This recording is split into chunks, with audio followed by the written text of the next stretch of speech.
Hello বন্ধুরা, welcome to wise GK concept. তো আজকে আমরা ডাব্লিউবিএসএসসির গ্রুপ সি এবং গ্রুপ ডি পরীক্ষার জন্য ভারতীয় সংবিধানের উপর সেরা অর্থাৎ টপ 100 কোশ্চেন দেখে নিব, যা তোমাদের আপকামিং এই দুটো পরীক্ষার জন্য ভীষণভাবে হেল্পফুল। তো অবশ্যই তোমরা প্রথম থেকে শেষ পর্যন্ত দেখো, আশা করি তোমাদের কিন্তু প্রচুর হেল্প হবে। তো চলো কথা নয়, ক্লাসটি শুরু করা যাক। প্রথম প্রশ্ন, সংবিধান তৈরির ধারণা প্রথম কে দেন? তোমার রাখবে এম.এন. রায় 1934 সালে প্রথম সংবিধানের ধারণা দেন। কে সংবিধানের ধারণা দেন? এম.এন. রায় 1934 সালে। ঠিক আছে। গণপরিষদের প্রথম সভা কবে আয়োজিত হয়?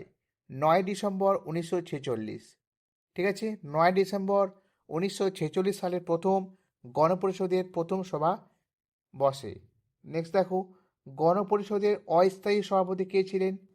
প্রথম অস্থায়ী সভাপতি ছিলেন ডক্টর সচ্চিদানন্দ সিনহা। ঠিক আছে, সচ্চিদানন্দ সিনহা। তারপর গণপরিষদের স্থায়ী সভাপতি কে ছিলেন? গণপরিষদের স্থায়ী সভাপতি ছিলেন রাজেন্দ্র প্রসাদ। ঠিক আছে, মোস্ট ইম্পর্টেন্ট। খসড়া কমিটি বা ড্রাফটিং কমিটির চেয়ারম্যান কে ছিলেন? বি.আর. আম্বেদকর। তিনি ছিলেন খসড়া কমিটি বা ড্রাফটিং কমিটির চেয়ারম্যান। নেক্সট দেখো, সংবিধান কবে গৃহীত হয়? সংবিধান প্রথম গৃহীত হয় 1949 সালের 26শে নভেম্বর, আর সংবিধান কার্যকর হয় 1950 সালের 26শে জানুয়ারি। নেক্সট দেখো, মূল সংবিধানে কটি ধারা ও কটি তফসিল ছিল? মূল সংবিধানে 395টি ধারা, 8টি তফসিল, ঠিক আছে, ছিল। নেক্সট দেখো, ভারতীয় সংবিধানের অভিভাবক ও রক্ষাকর্তা কাকে বলা হয়? সুপ্রিম কোর্টকে। মিনি কনস্টিটিউশন কোন সংশোধনীকে বলা হয়? তো 1976 সালের 42তম সংবিধান সংশোধনীকে বলা হয় মিনি কনস্টিটিউশন। ঠিক আছে। নেক্সট দেখো, ভারতীয় সংবিধানের প্রস্তাবনায় সোশ্যালিস্ট এবং সেকুলার এই দুটো শব্দ কবে যোগ করা হয়? 42তম সংবিধান সংশোধনীতে 1976 সালে। Most important. নেক্সট দেখো, ভারতীয় সংবিধানের প্রস্তাবনাকে identity card of the constitution কে বলেছেন? M A Palkhivala. M A. Palkhivala. ঠিক আছে। নেক্সট দেখো, ভারত কি ধরনের রাষ্ট্র? ভারত হচ্ছে সার্বভৌম, সমাজতান্ত্রিক, ধর্মনিরপেক্ষ, গণতান্ত্রিক প্রজাতন্ত্র। ঠিক আছে, মনে রেখো। যদিও ধর্মনিরপেক্ষ, ঠিক আছে, এবং প্রজাতন্ত্র এটি কিন্তু পরে অ্যাড হয়েছে। নেক্সট দেখো, ভারতের দ্বৈত নাগরিক বা নাগরিকত্ব কোন দেশের অনুকরণের সৃষ্টি? তো ব্রিটেনের, বিশেষত এক নাগরিকত্ব। ঠিক আছে, ব্রিটেন থেকে নেওয়া হয়েছে। নাগরিকত্ব আইন পাস হয় কত সালে? 1955 সালে নাগরিকত্ব আইন পাস হয়। Most important. মৌলিক অধিকারের ধারণা নেওয়া হয়েছে কোন দেশ থেকে? আমেরিকা বা ইউএসএ থেকে নেওয়া হয়েছে মৌলিক অধিকার। ঠিক আছে, মনে রেখো। নেক্সট দেখো, বর্তমানে কটি মৌলিক অধিকার আছে? তো বর্তমানে 6টি মৌলিক অধিকার রয়েছে। আইনের চোখে সবাই সমান, এটা কত নম্বর ধারায় বলা হয়েছে? 14 নম্বর ধারায়। অস্পৃশ্যতা দূরীকরণ বা আনটাচেবিলিটি, এটা বলা হয়েছে 17 নম্বর আর্টিকেলে। Most important. নেক্সট দেখো, খেতাব নিষিদ্ধকরণ করা হয়েছে কোন ধারায়? খেতাব নিষিদ্ধকরণ করা হয়েছে 18 নম্বর ধারায়। বাক স্বাধীনতার অধিকার কত নম্বর ধারায়? 19 নম্বর। শিক্ষার অধিকার, বিশেষত 6 থেকে 14 বছর বয়সের শিশুদের, এটা 21A নাম্বার ধারাতে বলা হয়েছে। শিশু শ্রম নিষিদ্ধকরণ করা হয়েছে কোন ধারায়? 24 নম্বর ধারায়। সংবিধানের আত্মা বলা হয় কোন ধারাকে? 32 নম্বর ধারাকে। আর এই 32 নম্বর ধারা অনুযায়ী সুপ্রিম কোর্ট রিট জারি করতে পারে। ঠিক আছে, মনে রেখো। সম্পত্তির অধিকার এখন কি ধরনের অধিকার? সম্পত্তির অধিকার এখন আইনি অধিকার, যা বর্তমানে 300A নাম্বার ধারাতে রয়েছে। আগে কিন্তু এটা একটি মৌলিক অধিকার ছিল, এটা বাদ দেওয়া হয়েছে। ঠিক আছে, তোমরা কমেন্টে জানাও কোন সংবিধান সংশোধনীর দ্বারা, ঠিক আছে, সম্পত্তির অধিকারকে মৌলিক অধিকার থেকে বাদ দেওয়া হয়েছে, কমেন্ট করো। নেক্সট দেখো, নির্দেশমূলক নীতি অর্থাৎ ডিপিএসপি কোন দেশ থেকে নেওয়া হয়েছে? এটা নেওয়া হয়েছে আয়ারল্যান্ড থেকে। ইম্পর্টেন্ট। গ্রাম পঞ্চায়েত সংগঠন কত নাম্বার ধারায় বলা হয়েছে?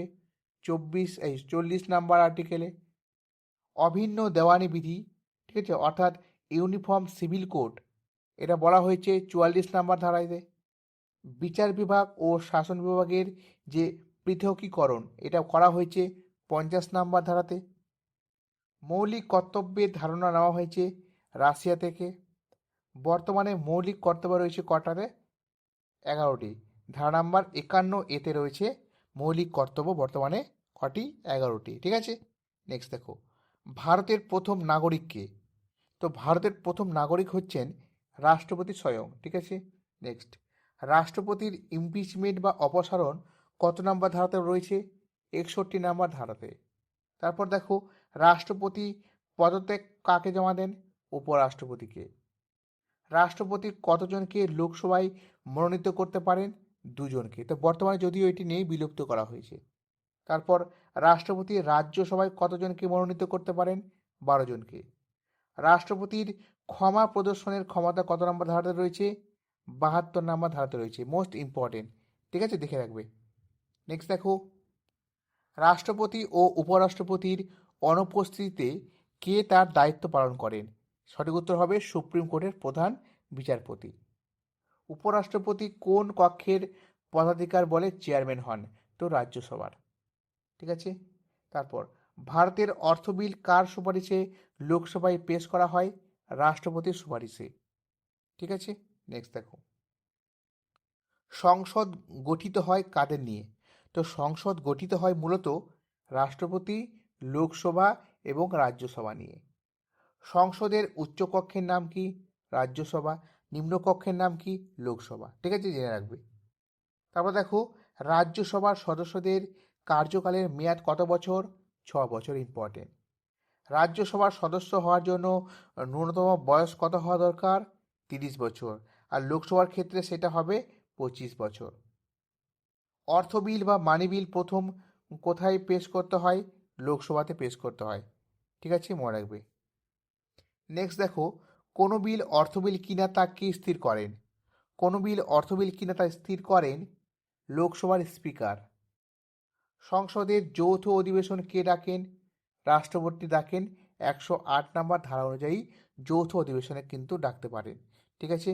আর যৌথ অধিবেশনের সভাপতিত্ব কে করেন? স্পিকার। ঠিক আছে। 0 আওয়ার কখন শুরু হয়? দুপুর 12টা থেকে। প্রকৃত শাসক বা শাসন বিভাগের প্রধানকে? প্রধানমন্ত্রী। অ্যাটর্নি জেনারেল কে নিয়োগ করেন? তো অ্যাটর্নি জেনারেলকে নিয়োগ করেন রাষ্ট্রপতি। 76 নাম্বার ধারাতে বলা হয়েছে। ঠিক আছে, অ্যাটর্নি জেনারেল অফ ইন্ডিয়া।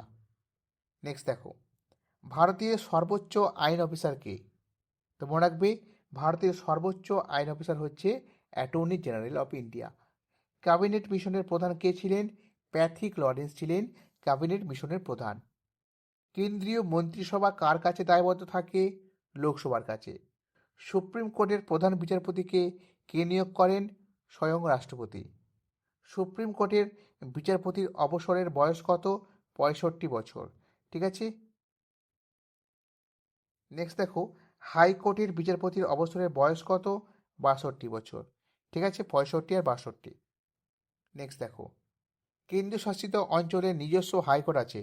এমন একটি কেন্দ্রশাসিত অঞ্চল যার নিজস্ব হাইকোর্ট আছে, সেটা হচ্ছে দিল্লি। লোক আদালত প্রথম কোথায় তৈরি হয়েছিল বা বসেছিল? গুজরাটে। রাজ্যের সাংবিধানিক প্রধানকে? তো রাজ্যপালকে বলা হয় রাজ্যের সাংবিধানিক প্রধান। নেক্সট দেখো, রাজ্যপালকে কে নিয়োগ করেন? তো রাজ্যপালকে নিয়োগ করেন রাষ্ট্রপতি। ঠিক আছে। অ্যাডভোকেট জেনারেল কত নম্বর ধারাতে উল্লেখ রয়েছে? 165। Advocate general. বিধান পরিষদ ভেঙে দেওয়ার ক্ষমতা কার হাতে রয়েছে? সংসদের। রাজ্যসভার যে রয়েছে, রাজ্য বিধানসভার সুপারিশ অনুযায়ী সংসদ কিন্তু বিধান পরিষদ ভেঙে দিতে পারে। তারপর দেখো, পঞ্চায়েত রাজ প্রথম কোথায় শুরু হয়? ভারতের রাজস্থানের নাগৌর জেলায় 1959 সালে। Most important.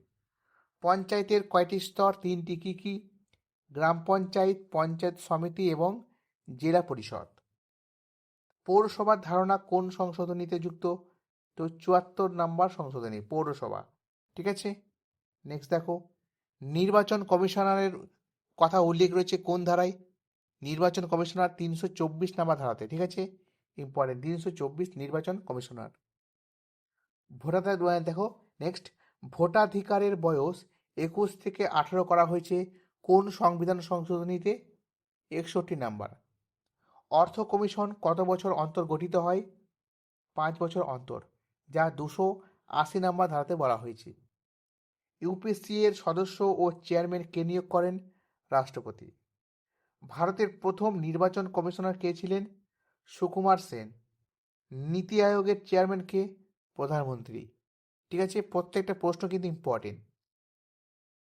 তারপরে দেখো, ক্যাগ, এই ক্যাগের উল্লেখ রয়েছে কোন ধারায়? 148 নাম্বার ধারায় রয়েছে ক্যাগ।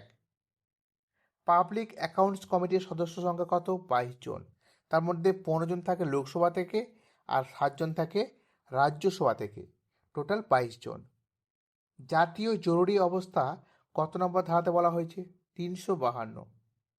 রাষ্ট্রপতির শাসন বলা হয়েছে 356তে। আর আর্থিক জরুরি অবস্থার কথা বলা হয়েছে 360। ঠিক আছে, বর্তমানে ভারতে একবারও কিন্তু আর্থিক জরুরি অবস্থা কিন্তু লাগু হয়নি। ঠিক আছে, মনে রাখো। তারপরে দেখো, সংবিধান সংশোধন পদ্ধতি কত নম্বর ধারায় রয়েছে? 368 নাম্বার। ঠিক আছে, সংবিধান সংশোধনী 368। নেক্সট দেখো, জরুরি অবস্থার সময় কোন দুটি ধারাকে স্থগিত করা কখনোই যায় না? ঠিক আছে, রিট জারি হলেও স্থগিত করা যায় না 20 এবং 21 নাম্বার ধারাকে। দল ত্যাগ বিরোধী আইন কোন তফসিলে রয়েছে? 10ম তফসিলে। ভাষা সম্পর্কিত বিষয় কোন তফসিলে রয়েছে? 8ম তফসিলে রয়েছে ল্যাঙ্গুয়েজ সংক্রান্ত বিষয়। নেক্সট দেখো, মূল সংবিধানে কয়টি স্বীকৃতি ভাষা ছিল? মূল সংবিধানে 22টি স্বীকৃতি ভাষা ছিল। বর্তমানে কয়টি রয়েছে? 22টি। আর আগে ছিল কটা? 14টি। 14, 22, ঠিক আছে। হিন্দি ভারতের কোন ধরনের ভাষা? হিন্দি হচ্ছে সরকারি ভাষা বা অফিসিয়াল ল্যাঙ্গুয়েজ। সিকিম ভারতের পূর্ণাঙ্গ রাজ্যের মর্যাদা পায় কবে? 1975 সালে 36তম সংবিধান সংশোধনীতে। ঠিক আছে, তারপর দেখো, পঞ্চায়েত রাজ আইন কবে কার্যকর হয়? 24 এপ্রিল 1993। তারপরে লোকপাল বিল প্রথম কবে সংসদে পেশ হয়?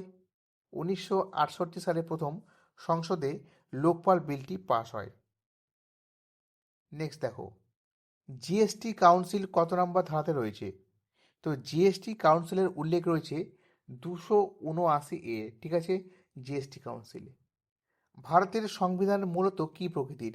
তো আধা যুক্তরাষ্ট্রীয়, অর্থাৎ কোয়াসি ফেডারেল, মনে রাখবে, ইম্পর্টেন্ট। রাজ্য পুনর্গঠন কমিশন কবে গঠিত হয়? 1953 সালে। ভাষার ভিত্তিতে গঠিত হওয়া ভারতের প্রথম রাজ্য কোনটি? অন্ধ্রপ্রদেশ। ডাইরেক্টিভ প্রিন্সিপালস আদালতের বিচারযোগ্য কি? অবশ্যই না। ঠিক আছে। মৌলিক অধিকার আদালতের বিচারযোগ্য কি? অবশ্যই হ্যাঁ। ঠিক আছে, এগুলো জেনে রাখবে। তারপর, জাতীয় ভোটার দিবস কবে পালিত হয়? জাতীয় ভোটার দিবস 25শে জানুয়ারি। তারপর, কোরাম হওয়ার জন্য কতজন সদস্য প্রয়োজন? 1/10, অর্থাৎ 10/1 জম্মু কাশ্মীরের বিশেষ মর্যাদা, যা 370 ধারাতে উল্লেখ ছিল, তা বাতিল করা হয়েছে কবে? 5ই আগস্ট 2019 সালে, মনে রাখো সালটা। সংশোধনের 2 অধিবেশনের মধ্যে সর্বোচ্চ ব্যবধান কত হতে হবে? 6 মাস। স্বাধীন ভারতের প্রথম আইনমন্ত্রী কে ছিলেন? B.R. আম্বেদকর। আর ভারতের প্রথম রাষ্ট্রপতি কে ছিলেন?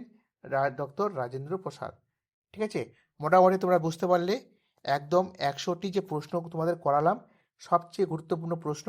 ঠিক আছে, তোমরা যদি ভালো লাগে, তোমাদের হেল্পফুল বলে মনে হয়, তো অবশ্যই লাইক করবে, শেয়ার করবে, আর অবশ্যই কিন্তু কমেন্ট করে জানাবে, তাহলে তোমাদের জন্য আরও 100টি প্রশ্ন নিয়ে আসবো।